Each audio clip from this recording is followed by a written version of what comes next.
यावर्षी विना डीजे गणेशोत्सव साजरा करण्याची संकल्पना पुनीत बालन यांनी यावर्षी बोलून दाखवली, तशी घोषणा केली।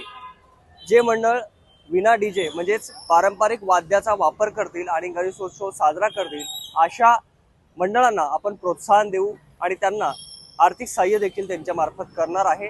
आणि या संकल्पनेचं कौतुक पूर्ण महाराष्ट्रभरातून होताना आपण पाहायला मिळतोय।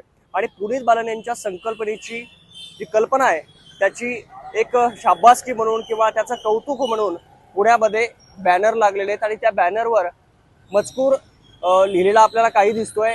लोकमान्य टिळक असं म्हणतात, पाहिलं भाऊसाहेब आपला गणेशोत्सव मूळ पदावर येण्यासाठी कुठेतरी सुरुवात होते असं या चित्रातून दाखवण्यात आलेलं आहे।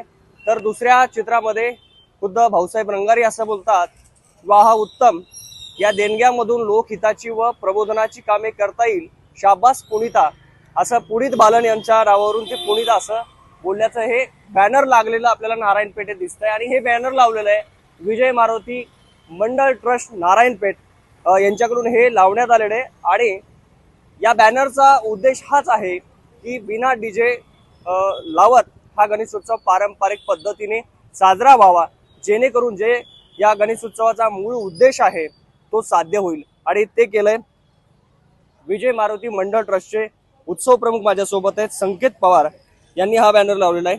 हे कसं सुचलं की तुम्ही बॅनर लावून लोकांना सांगितलं पाहिजे आणि या पाठीमागचा उद्देश काय?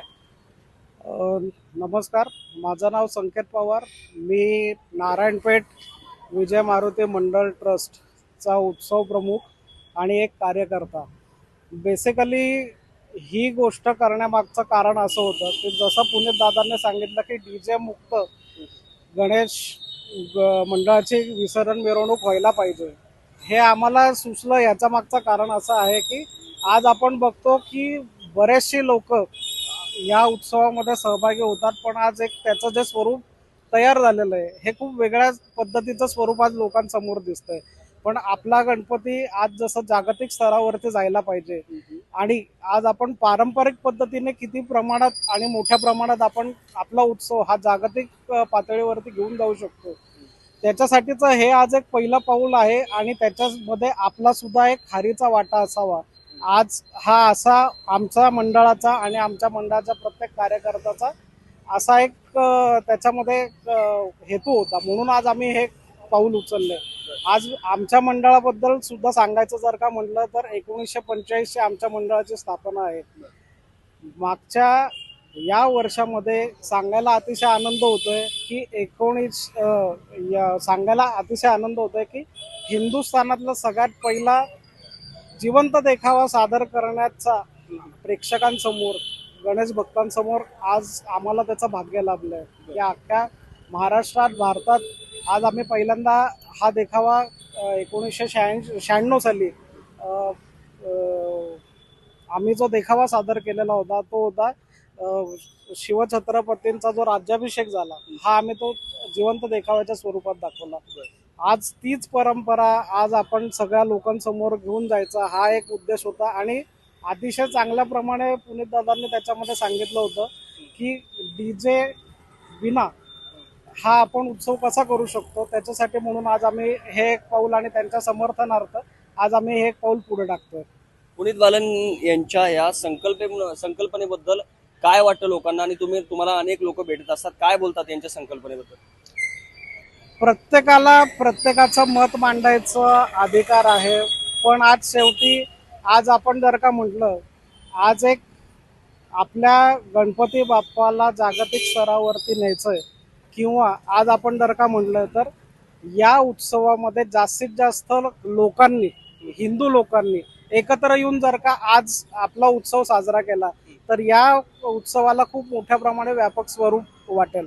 आज आपण बघतो की बहुतेक लोक हे आज कुठल्या तरी एखाद्या पार्टीला जातील पण आज मंडळात येणार नाही, पण आज आपण ह्याच्यासारखं जर का एखादा पाऊल उचललं तर निश्चित असंच होईल की आज प्रत्येक घराघरातला माणूस जो आज घरामध्ये बसून फक्त 10 दिवस गणपती बघतोय तो आज सुद्धा एक मंडळामध्ये येईल, तो सुद्धा आज एक कार्यकर्ता म्हणून इथे येऊन काम करेल। ही एक त्याच्यामधली खूप मोठी आमची भावना आहे। नक्कीच। तर पुनीत बालन यांची ही कल्पना आहे याचं कौतुक महाराष्ट्रभरातून होत आहे की डीजेचं काय काम आहे गणपती उत्सवामध्ये. लोकमान्य टिळकांनी हा गणेशोत्सव यासाठी सुरू केला की सगळ्यांनी एकत्र यावं आणि त्यातून एक सामाजिक संदेश जाईल आणि सगळ्यांना एक समाज हिताचे जे कामं करता येतील त्यासाठी एकत्र विचार विनिमय व्हावा, हा या गणेश उत्सवा पाठीमागचा एक उद्देश होता. आणि तो उद्देश बाजूला राहिला आणि डीजे आणि त्यावर अश्लील काही गाणे लावून नाचणे आणि याचा एक इव्हेंट करणे अशी एक पद्धत गेल्या काही वर्षापासून चालत होती. मात्र त्याला पुनीत बालन यांनी कुठेतरी रोखण्याचं एक चांगलं काम केलं आणि त्याला प्रतिसाद म्हणून पुण्याच्या अनेक मंडळांनी पाठिंबा दिला आणि सामान्य पुणेकरांच्या मनातील गोष्ट हे पुनीत बालन करत आहेत याची देखील स्तुती सध्या पुणेकरांच्या तोंडी आपल्याला पाहायला मिळते.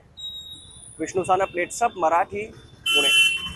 सोशल मीडियाच्या भाऊ गर्दीत विश्वासार्हतेने चकाकणारे नाव म्हणजे लेट्सअप मराठी. सगळ्या नागरिकांना ती स्पीच ती लेट्सअप वरील मुलाखती म्हणजे विचारांचा खजिना. त्यानंतरच्या निवडणुकीमध्ये मला सोडून गेले.